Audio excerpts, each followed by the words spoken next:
Hey, comic book fans, welcome back to Comic Book Corner 2.0. And fans, you're back with me, Mike Spider Slayer, getting ready to do the final results of Road to Comic of the Year 2014. That's right, guys. And once again, everybody, throughout this whole process, I want to thank each and every one of you for everyone's votes. Had a good turnout here for the final round, and lots of votes, and yeah, it was really pretty close. So let's get to it, okay? All right, so just to remind everybody of what the nominees for Comic of the Year were. First was Green Arrow, issue number 30. Next was Miles Morales, The Ultimate Spider-Man, issue number 1.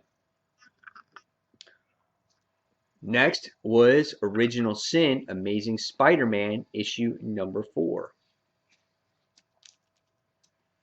The next book that was nominated for Comic of the Year was Superior Spider-Man, issue number 30. Death of Wolverine, issue number 2. Edge of Spider-Verse, issue number 2, featuring Gwen Stacy, Spider-Woman. Forever Evil, issue number 6. And The Amazing Spider-Man, issue number 1. Oh yeah, and there was one more. It was the one book that I haven't read, and I've been waiting for the trade to come. I just got the email yesterday. It should be here within the next 2 days, and that is Deadly Class, issue number 1. All right, so here we go. The votes are in. Everything is tallied right here on this piece of paper. That's all the markings, and we're going to start. So the book that got the least amount of votes, but every single book actually got a vote. So here's the one that got the least amount of votes, okay? First off was Green Arrow. Yep, Green Arrow did get some votes, but not enough to get Comic of the Year. So sorry, Green Arrow, you missed out this year. All right. Next, another book that I felt did not get any love throughout this Road to Comic of the Year process, and that was Miles Morales, The Ultimate Spider-Man, issue number 1. It never, out of all the times it was number 1 on my countdown, no one wanted it to see it in the finals until that wild card round where it's scratched in there by a couple of votes, and but it just didn't break the surface in this week's finalist group.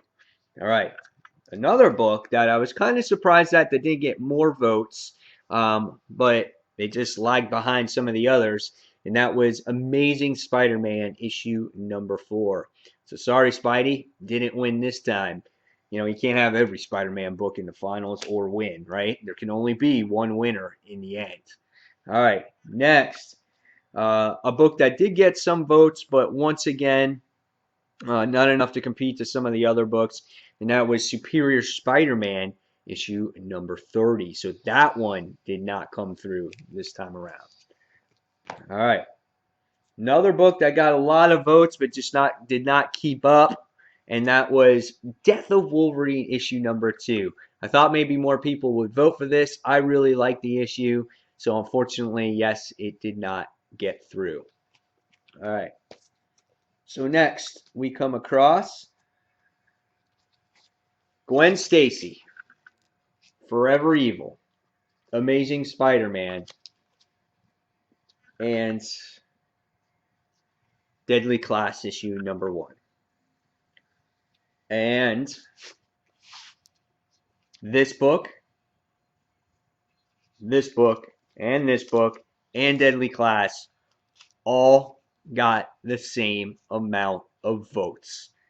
All 4 of these books. Never would I have imagined that I would have a 4-way tie for Comic of the Year. So in the end, this whole thing goes full circle back to Mike Spider Slayer. I have to make the deciding vote on who wins Comic Book of the Year. It's kind of funny. It's your guys' choice But in the end, I have a four-way tie between four comics, and I have to make the choice. Okay, so first off,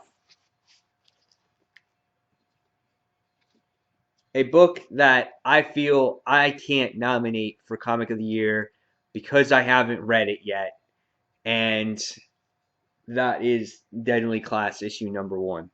Out of all these books that I have read this year, and it's hundreds of books that I read a year, and I did not read this. So for me to sit there and say this is going to be Comic of the Year, I can't do that because I just didn't read it. So when I get this trade in the next couple days and I review it, once I go through it and review this first issue, I will get on here and I will do a review and see if it's as good as you guys say it is. But I just can't vote it because I did not read it. So I can't go with that one. So Deadly Class is going to be out in my opinion.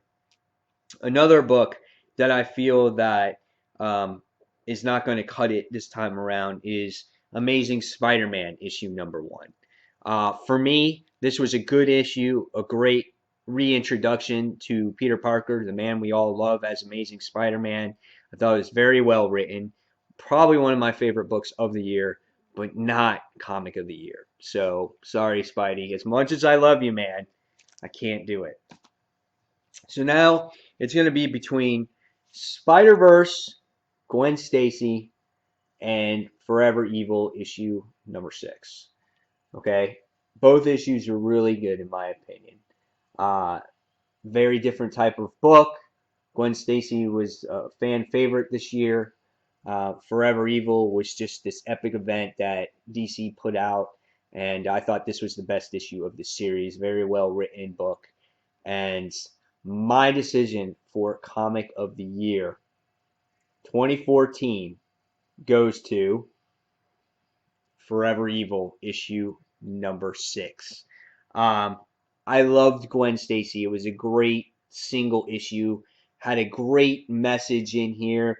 Really kicked things off um, for her series. You know, it created her own individual series, which a book really has to be well done in order to do that.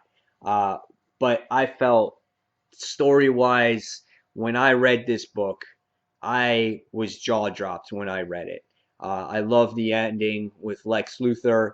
I loved the whole battle between the Justice League and the Crime Syndicate in here. This was just a climactic issue for me. I really, really enjoyed this issue. I love David Finch's artwork in here, and I love Jeff Johns' writing in here. And when it comes to the Justice League, he writes top-notch books for that series, and he's very consistent with that series as well, and I really enjoyed it. And this really kicked off great stuff for DC in early 2014. Maybe some may argue that DC may not have finished as strong, but this was a great, great issue in my opinion, based off of what books I had left to pick for Comic of the Year.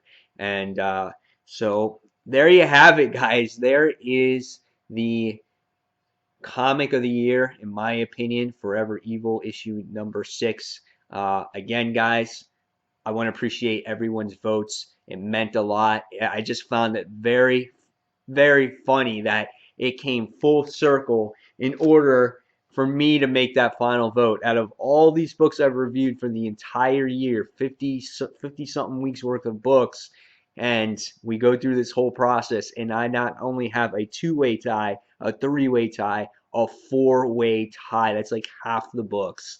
But that tells you that you guys all have different opinions on what your favorite book is out there. And that's what's so great about this hobby of ours of collecting and reading comics.